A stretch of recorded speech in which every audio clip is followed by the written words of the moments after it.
Всем большой привет, меня зовут Элина, я архитектор-дизайнер. На этом канале я показываю, как можно создавать классный декор для интерьера своими руками. Сегодня мы с вами сделаем картину с драпировкой, и в этом проекте я совершила, мне кажется, все возможные ошибки, я даже включу счетчик. Но для этого я здесь и сижу, чтобы ошибаться, и вы могли учитывать мой опыт, если захотите создать что-то подобное. У меня было два небольших холста, но я решила соединить их и сделать одну большую работу. Я временно прикрепила тонкие планки по сторонам холстов и хотела вкрутить саморезы между ними, но у меня ничего не получилось. Тогда я купила вот такие металлические соединители и прикрутила холсты при помощи них. У меня получился холст 60 на 80.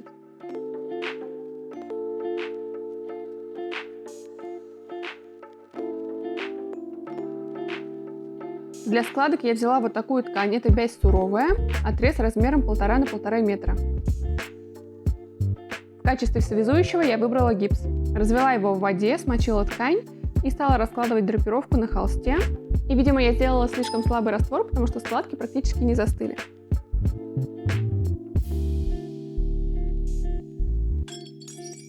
Тогда я решила покрыть эту композицию белым цементом. Он у меня остался после всяких бетонных проектов. Я развела цемент в воде до состояния густой сметаны, начала наносить кистью на складки. Раствор получился слишком густым, и новые мазки соскребали предыдущие, поэтому я добавила еще немного воды. Таким образом я покрыла всю поверхность картины и оставила высыхать.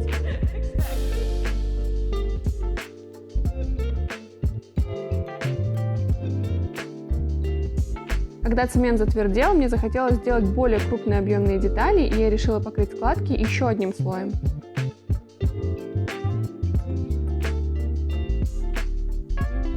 Как только я начала наносить второй слой цемента, я сразу поняла, что это была ошибка, потому что вся картина начала буквально трещать под моими руками.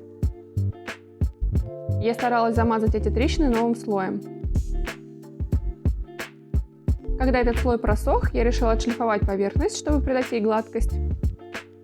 И на гребнях, где слой цемента был достаточно толстым, все шло нормально, но на кусочках, где ткань неплотно прилегала к холсту, цемент начал трескаться и отваливаться.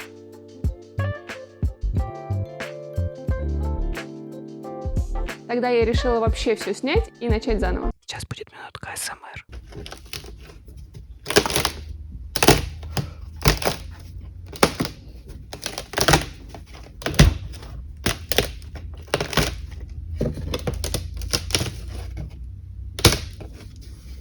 Я купила новую ткань, на этот раз более плотную, брезентовую, но это был остаток, и мне достался кусок размером 90 на 120 сантиметров. Поэтому я решила сделать просто горизонтальные складки. Для начала я примерила ткань на холсте.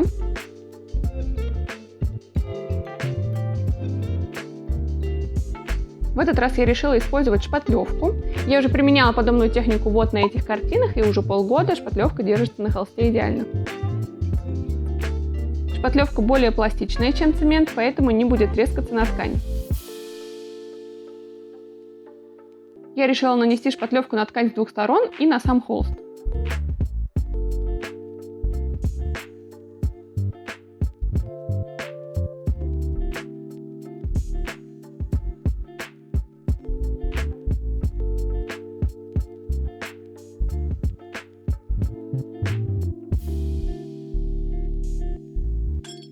Когда вся ткань была покрыта, я стала формировать складки и загибать концы ткани под холст.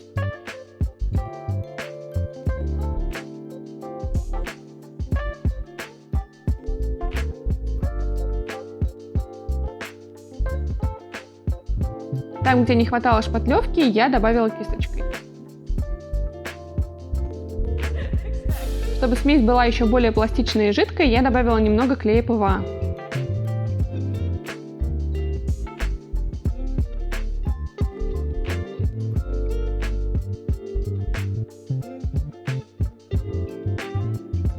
Оставила картину застывать, и она сохла достаточно долго, примерно 2 дня. Когда все застыло, я аккуратно начала шлифовать поверхность наждачной бумагой.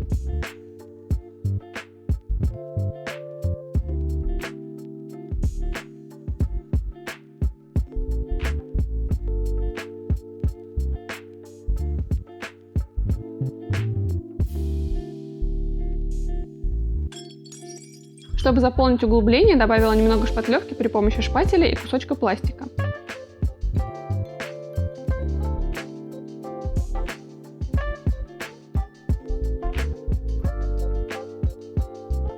После застывания опять немного зашлифовала.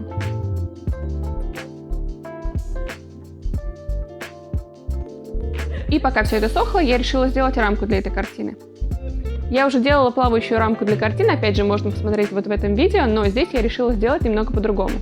Я взяла вот такие деревянные уголки, напилила их под 45 градусов при помощи стусла и склеила между собой клеем ПВА.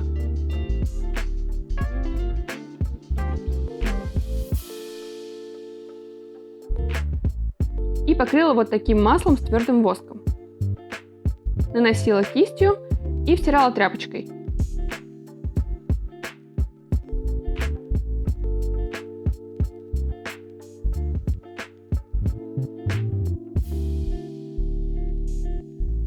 Но я хотела получить более плотное покрытие, поэтому третий слой я нанесла уже без втирания. Оставила высыхать. И саму картину мне захотелось тоже покрасить в черный. Я взяла черную краску в баллончике и покрыла всю картину в 2 слоя.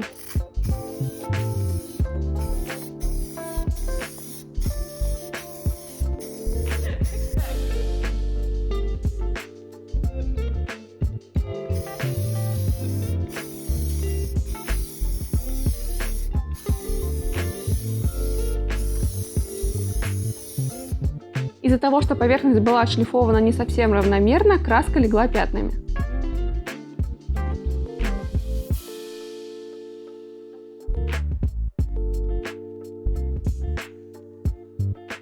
Мне хотелось получить более плотную равномерную поверхность, и тогда я решила покрыть сверху акриловой краской. Но акрил у меня закончился, и я взяла колер для интерьерной краски. Добавила в краску пищевую соду, чтобы получить плотный рельефный финиш, который скроет все неровности. И в процессе покраски до меня дошло, что колер это не совсем краска, в нем недостаточно связующего вещества, поэтому он может пачкаться после застывания. С акрилом таких проблем не было бы.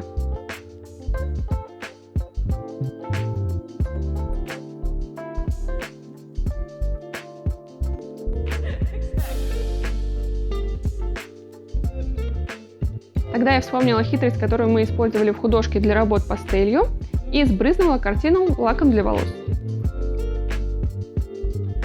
Осталось прикрутить крепление и рамку. Я положила картину лицом вниз на подушку, чтобы ничего не сломалось.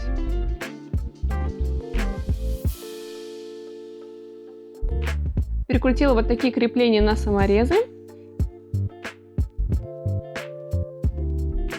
И хотела прикрепить рамку мебельным степлером, но она не стала держаться. Тогда я приклеила рамку на монтажный клей и временно прибила финишными гвоздиками. Они слишком длинные, чтобы их использовать. Когда я перевернула картину, оказалось, что рамка приклеена криво, мне пришлось снять гвозди, поправить рамку, и я оставила ее просто высыхать.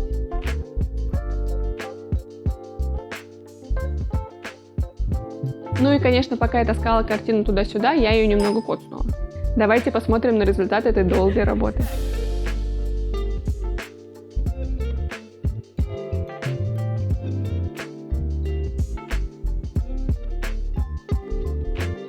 Надеюсь, что мой опыт будет вам полезен. Напишите, пожалуйста, ваши впечатления в комментариях, какой вариант вам нравится больше, белый или черный. Не забудьте подписаться на мой канал и до встречи в новых выпусках.